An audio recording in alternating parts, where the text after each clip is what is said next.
So we'll get started. It's 2 o'clock. Thank you everyone for joining me today. You should be able to see the PowerPoint on your screen.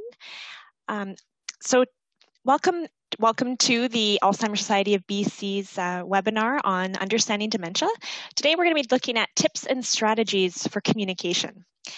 This webinar was developed for healthcare providers in all sorts of settings, from home care to long-term care, who provide care and support for people living with dementia. It is meant to be an introductory to communication and dementia. I would just like to start by saying thank you very much to SafeCare BC for organizing this webinar today. The Alzheimer Society of BC and SafeCare BC have an ongoing partnership. We typically offer in-person workshops. They're called Creating Connections Working with People with Dementia, but of course, due to the pandemic, we've had to put those on hold. And instead, we're doing this series of webinars. So this is our second one this year, and we look forward to doing more next year.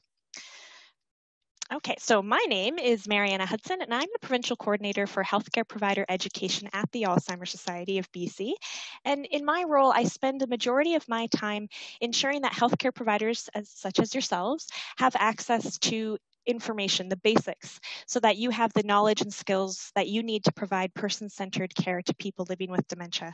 And I'm sure many of you are familiar with that term, person-centered care, but just to remind everyone, it's really all about putting the person first and the task second. And my colleague, Avery, who you see on the screen with me right now, Avery Milne, she is our Provincial Coordinator for Knowledge Mobilization. We work on the same team together, and she's here today to assist me with the chat box that allows me to dedicate my time to looking at the PowerPoint, and she'll be helping out with the chat and providing any information or questions that you might have. So throughout this webinar, I do encourage you to ask your questions in the chat, and we'll get to them as we can.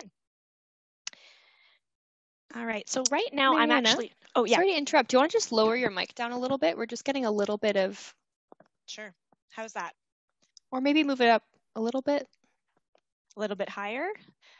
Is it that you can't hear me, or is it was just that we were getting a little bit of air static while you talk? Okay.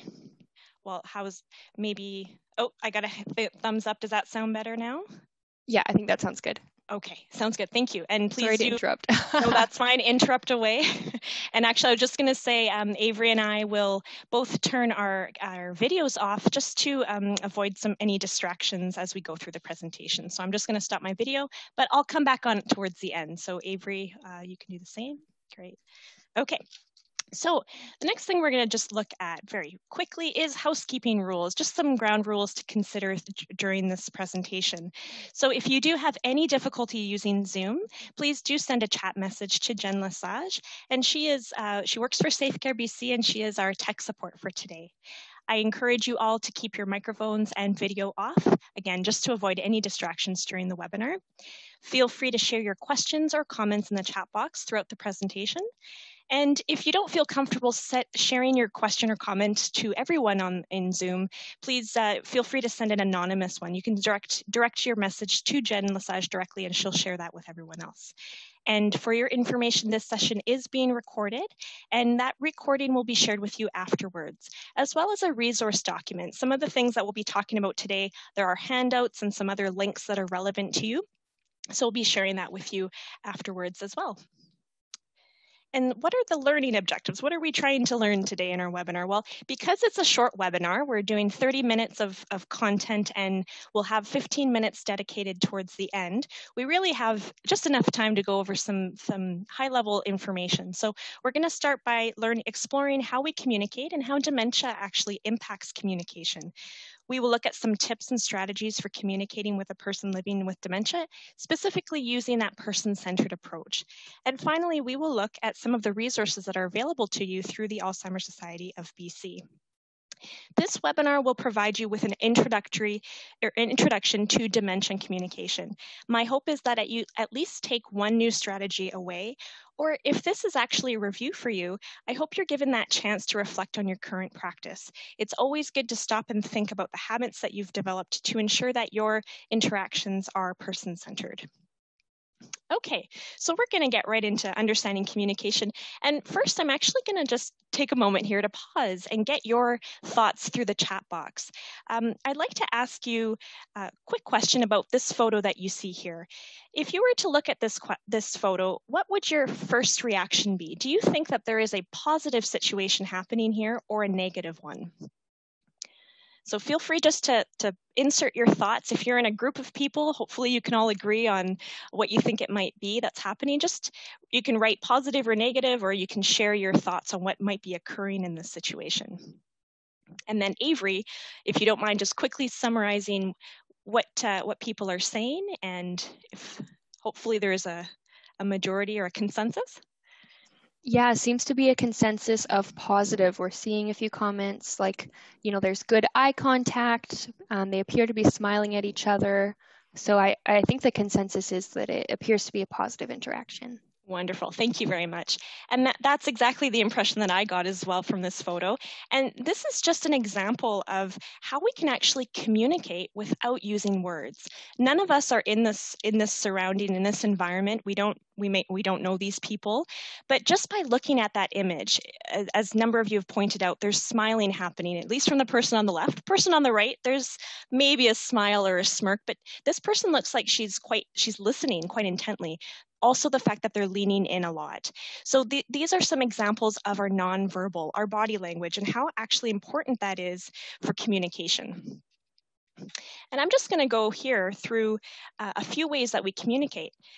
Being able to successfully communicate with others plays a very important role in our quality of life. It allows us to express who we are and how we relate to one another.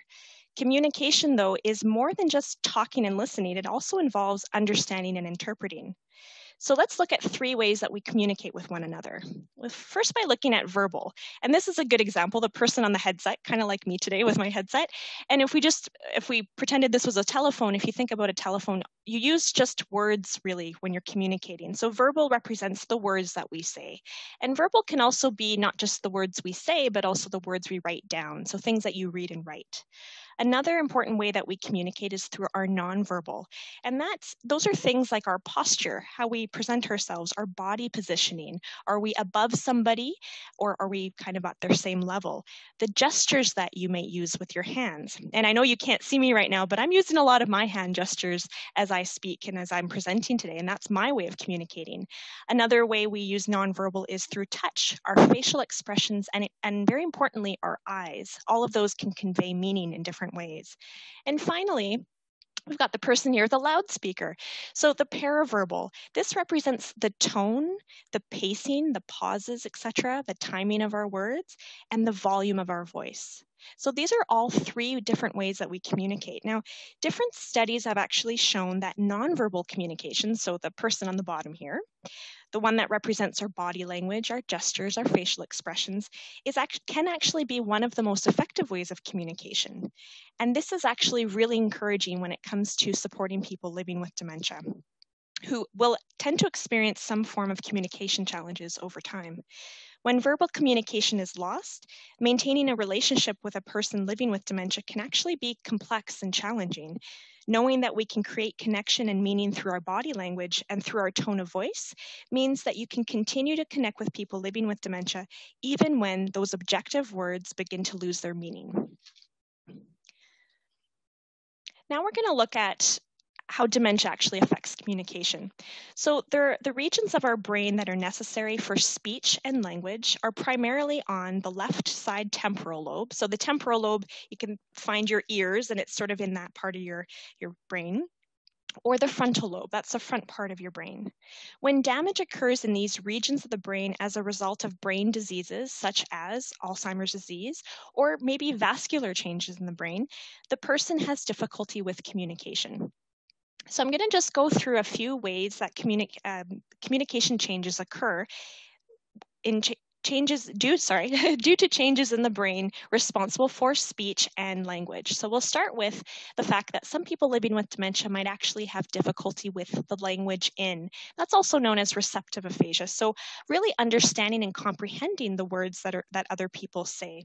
So the person might find it difficult to understand others' words or lose their meaning, such as, what is a fork? You say, pass me the fork, and that meaning is lost. The person doesn't understand what you're trying to say, the language in piece. And the other way too, language out. Some people might experience the difficulty with expressive aphasia. You might notice someone having trouble formulating a response, generating speech, maybe taking a bit more time to getting the words out, or they may even have challenges using full sentences. The person might primarily speak using nouns or verbs, and their speech might actually be slowed or slurred. There's lots of different ways that expressive aphasia can be demonstrated. For example, walk dog is what the person says, and that actually means I will take the dog for a walk. Difficulty finding the right word or mixing up names is another challenge that somebody living with dementia might experience, also known as anomia. So you might see somebody replacing words with other words. So rather than calling something a spoon, and they're calling it a fork, or vice versa, an apple, an orange, or maybe even more distant connections in words. So rather than calling it a car, the person might be saying a wheel, or another descriptive word that could about a car. That can be challenging to interpret in the moment. Difficulty reading and difficulty writing, also known as alexia or agraphia, are also some other changes, or also could be due to changes in the brain. Reading and writing, of course, require good eyesight, but it also requires parts of your brain to communicate well. So you might notice some of the residents or the clients that you support living with dementia might be stepping back from doing activities they've once enjoyed, like reading or writing, simply because maybe there's no enjoyment in those activities anymore. That's one possibility. It could also be related to just the fact that they're not understanding the words anymore, or they're not understanding or easy to follow along with the plot of a story. And that can be very frustrating. So some people choose just not to do it. And finally, I want to point out that sometimes some people living with dementia might say things that are inappropriate or offensive in a moment. They may also repeat words or phrases over and over. These symptoms are due to the loss of the filter in the frontal lobe, the part of the brain that reminds us of what is and what isn't socially inappropriate. So we might see some people who don't normally swear more often, or joke inappropriately. Those are also some examples. One key takeaway here is that speech production and comprehension are actually in two different parts of the brain. Some people may understand you but not be able to communicate verbally, or others might be able to speak, so communicate verbally, but not actually understand what you're saying. Here's another short list of some other communication losses that people may experience. So for example, the ability to pay attention.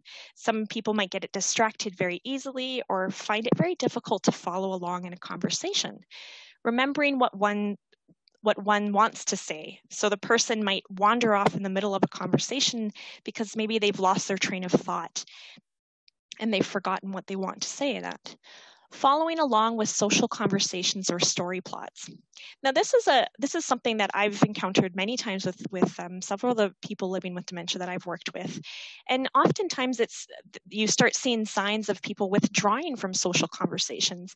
And if you think about it, if you're with a group of friends and you've got 2 or 3 people around you, sometimes the conversation, the pace of the story, different people interjecting and bringing in their new ideas. This is all new information and all new things to follow and to process. So by the time a person has understood what's being said and having time to formulate their response, the topic's maybe gone on to something else. So it can actually be very difficult for someone to follow these conversations. And finally, organizing information and thought processes. It actually might take someone longer to respond or put ideas into a proper order that communicates effectively. So after going through this quite long list of changes and abilities, how do we communicate with people living with dementia who are experiencing some or all of these changes and abilities that we just explored? Well, probably the most important tip to consider is the importance of adopting a person-centered approach to communication. Consider this quote on the screen. Every person, regardless of their losses, maintains a core of self that can be reached. Now, when you hear that term, core of self, what comes to mind for you? Maybe some of you might think about the person's values, about their personhood or their personality, or even just their experiences in life that make them who they are. Or you might even think about it from the concept of on a spiritual level. It might be their spirit or their soul. Lots of different interpretations of that. Now, because communication is actually a very important part of a person's dignity, self-worth, and quality of life, it is important that we learn communication strategies that will set the person with dementia up for success as much as possible. As the person with dementia's ability to understand speech is impaired, they may be looking for cues in the way that we communicate. Communication then becomes more than a transfer of words, but a powerful way to transfer emotions such as compassion, patience, and understanding. So in the second half of our webinar, I'm going to go right into our strategies for communication. And there's about 10 strategies I'll share, and then I'll go into some other tips as well. Now, before you begin any conversation with anybody, any person living with dementia, the first thing to really consider is setting the stage. Can the person hear you? Can they see you? Well, let's start with the obvious. Does the person require any aids to support that? So are they wearing their hearing aids? Are they wearing their glasses, the dentures, anything that they might need to communicate successfully? That really is the first thing to look at. People living with dementia may have a short attention span and have trouble filtering out other noises in the environment, such as traffic or conversations. So really, another aspect of this setting the stage is looking at the environment in their suite or in perhaps the dining room, if that's where you're interacting with somebody, wherever they might be. What is happening with them and what is happening around them that can create a barrier to communication? And in that case, if it could be as simple as turning off the television, or perhaps moving the person into a quiet room where you can have a conversation about whatever topic it is you need to. And considering that we're in COVID-19, of course, there's additional barriers to communication that you'll be experiencing in each of your workplaces. So if you're wearing PPE, you're wearing those face masks, that can actually be a pretty big barrier to communication. The person might not be able to hear you properly or see a lot of your face. Ideally, there are some little things that you could do. Perhaps if it's appropriate, you can look for those face masks that allow you to see the actual mouth and the moving of words. That might not be a possibility in your care home or in your workplace. You might need to do other things like speak a little louder or use signs as well. Get a little bit creative with that, but really important to be mindful of the environment you're speaking in. And another way before the conversation, something to consider is getting the person's attention. Always approach somebody from the front and slowly, if possible. Coming up from behind can actually alarm somebody and scare them. If the person appears to be upset or emotional, it can really help you to be mindful of that, to see what they're communicating and present body language that is calming and caring. That can really help and create a more successful communication environment. And depending on that individual, and I'll be saying this a lot throughout this presentation, especially because we're talking about person-centered care, it's really important to know the person. So if that person that you're about to speak to appreciates being gently touched on the arm to get their attention, then use that. That's a good way to communicate. For some, that's not appropriate. For others, it is. So again, knowing the person, but that can be a good way to get the person's attention. Another way to get a person's attention, especially as you're wearing PPE these days, is having a photo of yourself. Whether you have a name badge with your name and a photo, that's wonderful. That's one way to do it. Or just carrying a laminated photo around so that the person recognizes you through that. And finally, thinking about positioning yourself. It's sort of related to the getting the person's attention, but it's more about your body position. Where are you in relation to the individual you're speaking to? So try to get on that same level as the person and position yourself where they can see you as clearly as possible. Again, keeping your body language as much as possible open and relaxed. You don't want to do your crossed arms and appear impatient. That's a demonstration of impatience and might not lead to a positive interaction. And another thing to consider here, and as we can see with the icon on the screen, is the eye, making eye contact. Now, with this part, there's a very important cultural consideration that I'm sure many of you are aware of when you're working with different residents, is considering what is appropriate. Just like I mentioned earlier about hand gestures or touch, eye contact is also very important. For some cultures, making eye contact is actually very intense and can be very intimidating. For others, it's a sign of respect. So knowing what that person, how they would appreciate having eye contact or not, eye contact can actually really help with passing on the information, concentrating on the message. So be mindful of the person, know the person, and use the approaches that work best with them. Now, when you're having the conversation, what are some things you can consider? Start by considering how your pace and how you're speaking, the words you're using. So speak slowly and clearly.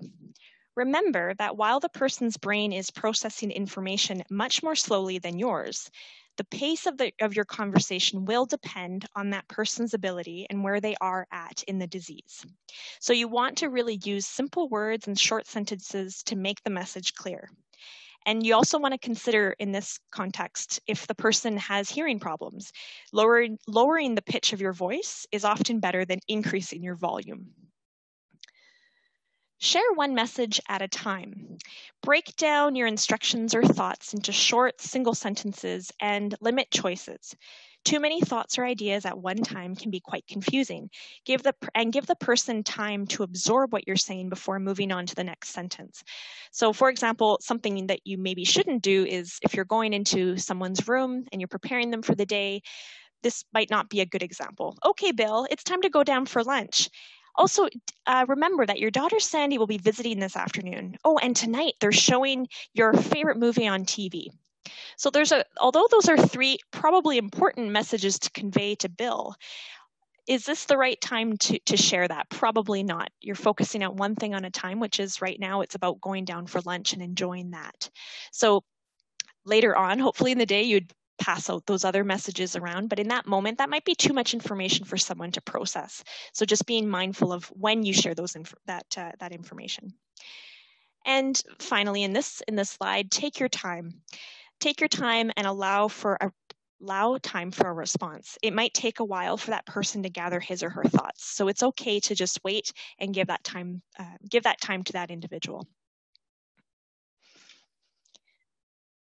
Here we go. Let's get, okay. The next strategy to consider is showing and talking, and that's really using your body language in this instance, using your actions as well as your words. For example, if it's time to go for a walk, point to the door or bring the person's coat or sweater to illustrate what you mean. So it's a way to cue and to help with that communication. It's a very good strategy to use. The next one is about repeating important information. If you are uncertain that the message was understood the first time, repeat it using exactly the same words. If you're having difficulty understanding the person, repeat or paraphrase what they've said, asking if you've understood correctly. And you want to repeat this process as needed, and of course, always coming back to giving that time to process the information. Another very important one to consider, another important strategy to consider is responding to feelings and not to stories. For truly hearing and listening, we need to use our eyes, our ears, and our minds. Sometimes there is nothing you can do to solve the issue at hand. For example, wanting to go home when the person's already home. One strategy that could help in these types of situations is to validate the person with dementia's feelings rather than trying to respond to their requests or their stories. The content of the communication doesn't matter so much as the feelings behind it. Respond to moods and emotions, especially when the words don't make sense or are inappropriate. And I want to share a quick story on this. I had a resident that came to me when I was working in assisted living, and she said, "You must call the police. Someone has come into my room and robbed me. I can't find my TV remote or jewelry." Now, it's really important to pay attention to the feelings behind the content here. So the content being someone stolen and taken my things. The feelings are always right, even if the stories are not objectively real. This person was scared and frustrated because she couldn't find something. Rather than telling her that no one has been in her room today or that you aren't going to call the police because you know that she tends to hide things in her room, respond by connecting with her. "Oh, I'm so sorry that happened. I would be so scared if that happened to me. Are you okay?" That's a good starting point. Watch for nonverbal cues, facial expressions, and body language. Does it match their words? If not, what might they be trying to tell you? So a little bit of detective work with this. And finally, on this slide, use close-ended questions. So when you are speaking to somebody, you want to think about the types of questions you're asking, and ideally the best ones, especially for people who are having difficulty with verbal communication, is asking questions that have yes, no, maybe, I don't know as answers. These are often easier to answer than open-ended questions, like what do you want for lunch today? Is an open-ended question. There's lots of endless choices that are options. So here's some examples of close-ended questions. Do you like to watch television? Would you like to go for a walk with me? I like hearing the story of your first job. Do you feel like telling it to me now? Even if the person cannot remember the situation you are asking them about, they can still provide an answer, which helps save face in a lot of ways. Okay, so those are the 10 communication strategies. Now I'm going to kind of show some tips to consider as well when communicating. The first one is reinforce remaining abilities. You want to provide opportunities for the person living with dementia to use the remaining abilities and feel empowered and in control. I'm just going to take a step back here on the slide. Take a look at this slide for a moment, this photo. The staff member here, she's pointing to the plant that needs watering, which is a cue. That's an example of a cue. But it's the resident who's actually doing the work and probably feeling pretty good about it. Well, that same idea can be transferred into communication techniques. You want to know what the person can do and focus on the positive. So for example, if the person has poor short-term memory, avoid asking that dreaded question, don't you remember me? Come on, you know my name. This can actually feel like a test for the person and remind him or her of that failure in memory or communication. And it's not a great feeling. Another thing to consider here with reinforcing remaining abilities is you might want to protect from feelings of inadequacy, and those are just not feeling good enough. One way to protect somebody from these feelings is to accept the blame for any communication challenges. For example, you might say, I'm so sorry, I'm not being much help today, am I? Communication isn't one way, though. You can pay attention to your body language and words, but you need to also listen and interpret.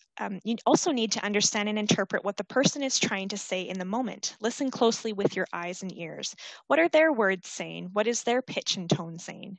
You need to also think about changing your plan or approach if the person is communicating that they are uncomfortable, they're tired, or confused. As I had mentioned a few times already in the presentation, know the person. Knowing the individual is one of the biggest strengths actually that you have as care staff.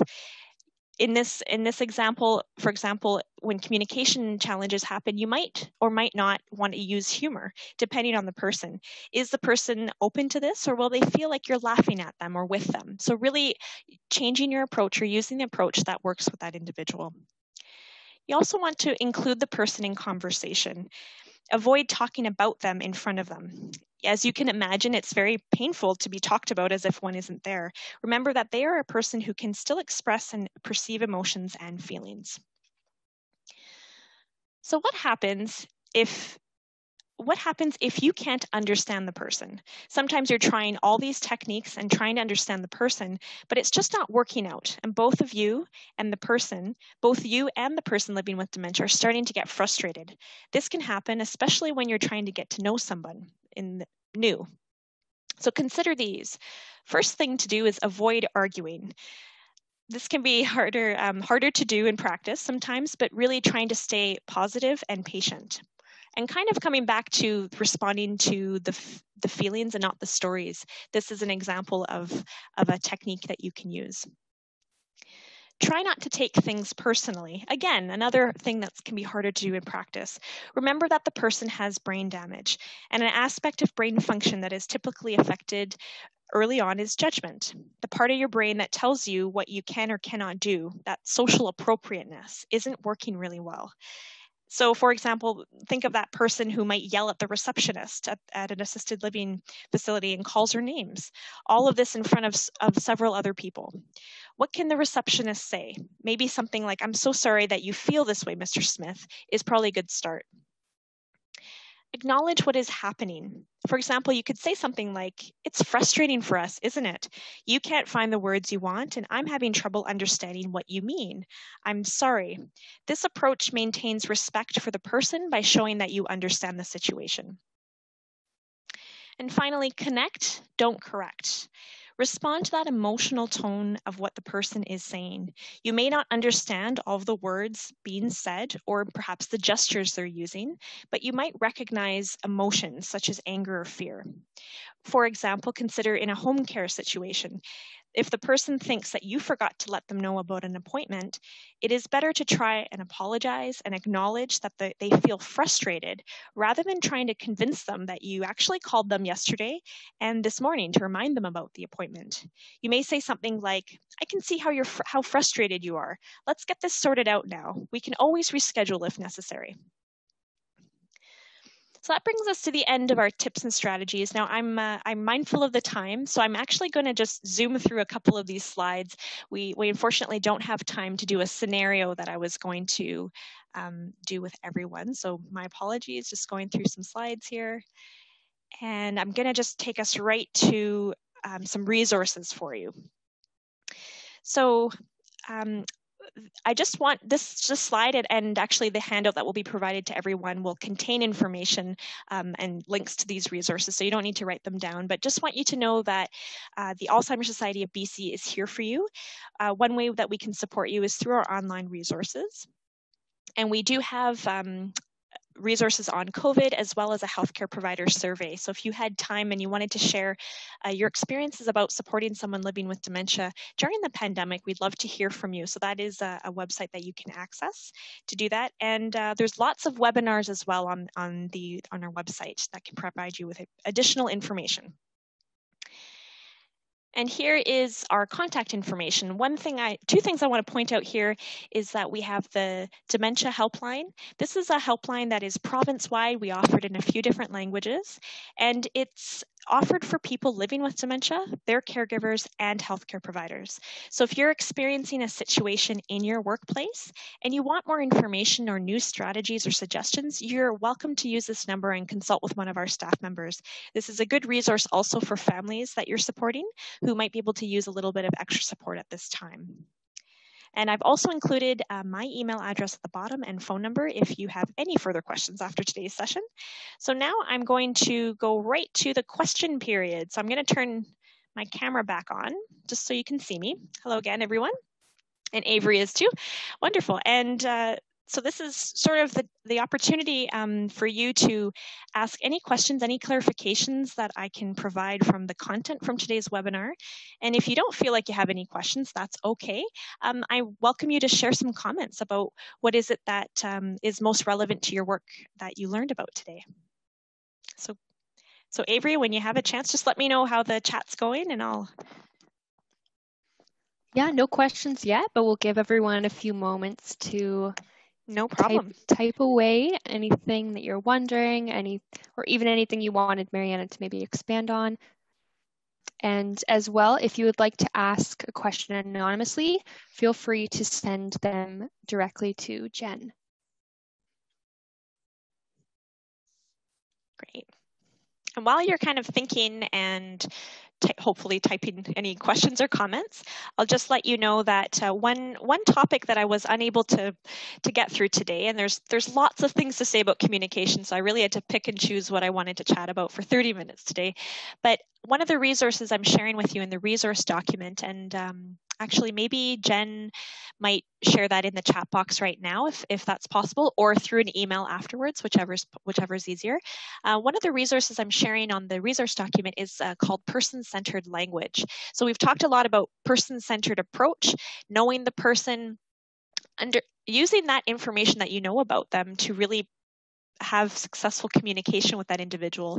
Well, there's also another aspect to that, is being mindful of the language that we use with people living with dementia, but also with our colleagues and kind of the general community. So there's a really great resource that talks about person-centered language. So I recommend everyone having a look at that and seeing how many of those words that you might use in the workplace. Thank you, Mariana. So we do have some questions rolling in, so I will go through them. So our first question here, first a comment, lots of great tips and strategies. I was wondering if using too many close-ended questions might restrict them from communicating what they need. Absolutely, yes, it very well can be. So that is a very great question, and you want to kind of balance it with a few different things. First, the close-ended question is recommended for people who do have difficulties communicating and verbally, and have trouble with lots of decisions. So you want to kind of balance using the close-ended and sharing one message at a time with their abilities. So it kind of looking at the tips that we talked about is knowing the person and their abilities and their strengths. So it can very well take away their choice. So if there's other ways that communication can be provided, for example, through images or through other signs, that is a way to ensure that the person's still able to participate in communication and share their opinions and share their choices.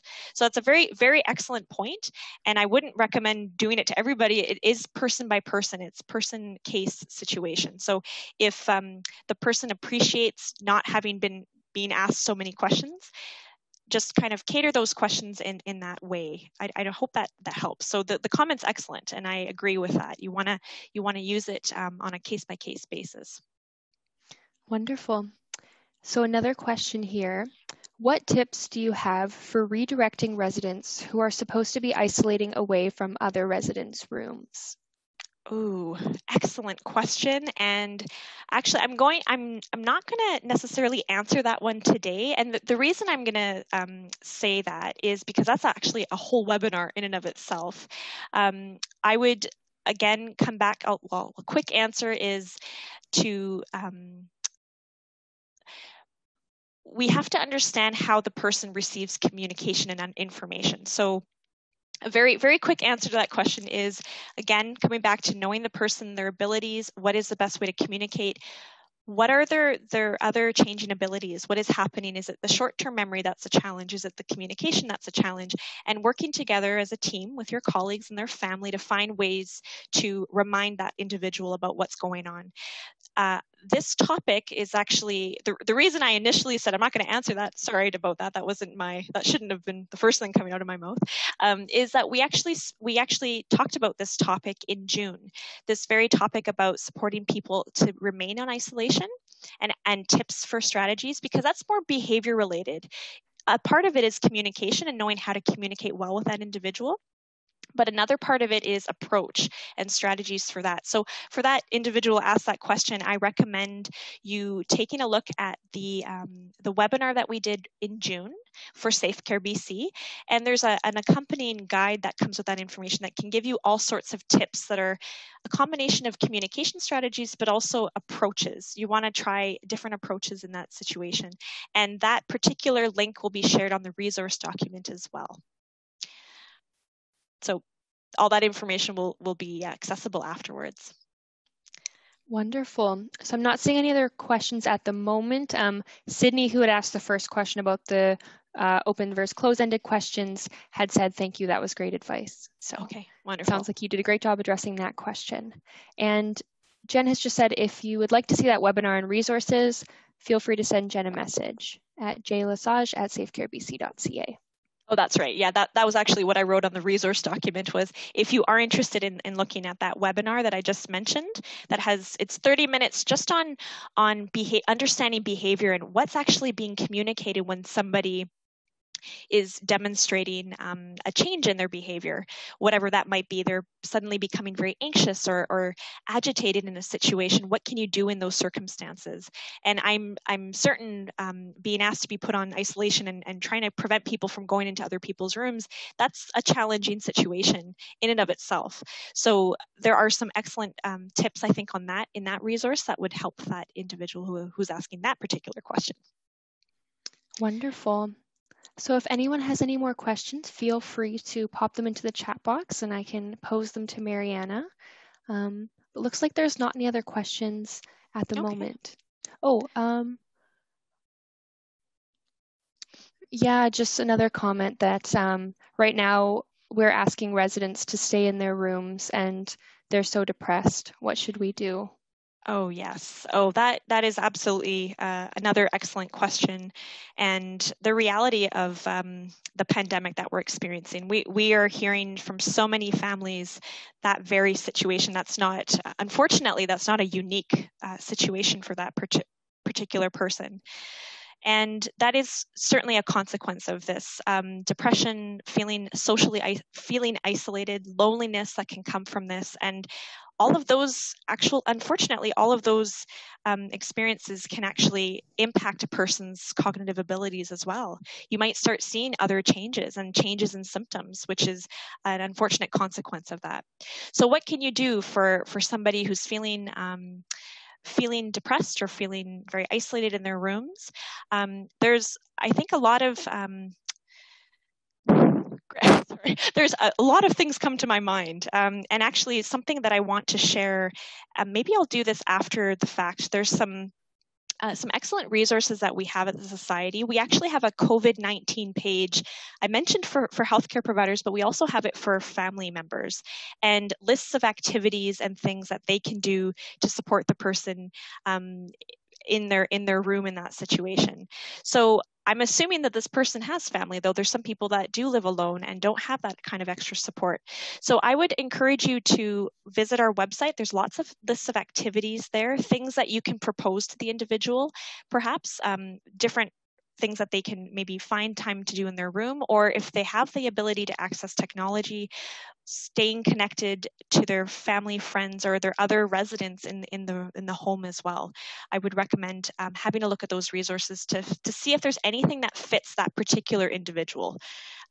Without knowing that person and being able to know what they're able to do, I can't give too many suggestions here, but I would recommend you start there. And if there's nothing there that you can find, please do call our dementia helpline, and that way you can have a one-to-one with a staff member and talk through your specific resident situation. Yeah, so I just went ahead and I shared in the chat box the link to our COVID page, and then I did share activities to try while physical distancing. A lot of those are based for people living at home, but there might be some things there that you're interested in. And then as well, from that first link, you can look around the website, and there's lots of different resources compiled there, as Mariana mentioned. Absolutely. And it's really about working with the person's network, right? It's staff, but also the family members, the visitors, whomever hopefully they have a social network that you can call on, because this isn't just on staff, this is on everyone and doing their part. So on that page that Avery shared with you, we'll be adding a new resource actually that we're working with Emily Carr on a new project coming in the new year. And it's a really neat initiative. It's about supporting families who are visiting at a distance in different ways through technology or in person, and giving them some creative ideas, things that have worked well for other people visiting in other homes. And so maybe some of those creative ideas could be applied to that particular situation to make that person feel connected and participate in their day-to-day. And so the person who asked the question about the residents had said, thank you, I will check the website. Okay, wonderful. Thank you. And sorry for not getting into that specific question. There's just a lot of things we could probably explore with that one individual, but it's a very relevant, very excellent question to ask. And I know a lot of people are experiencing it right now. Yeah, no other questions that I see at this time. Okay, that's okay. Well, thank you very much, everyone, for your excellent questions. I hope I answered them to your satisfaction. There's a lot of things that can be looked at in each case. So hopefully you have some of those resources that you can access to help you with that. Thank you all very much for joining us today. Again, the Alzheimer Society of BC's webinar on understanding communication, tips and strategies for communication. And hope to see you at our next webinar.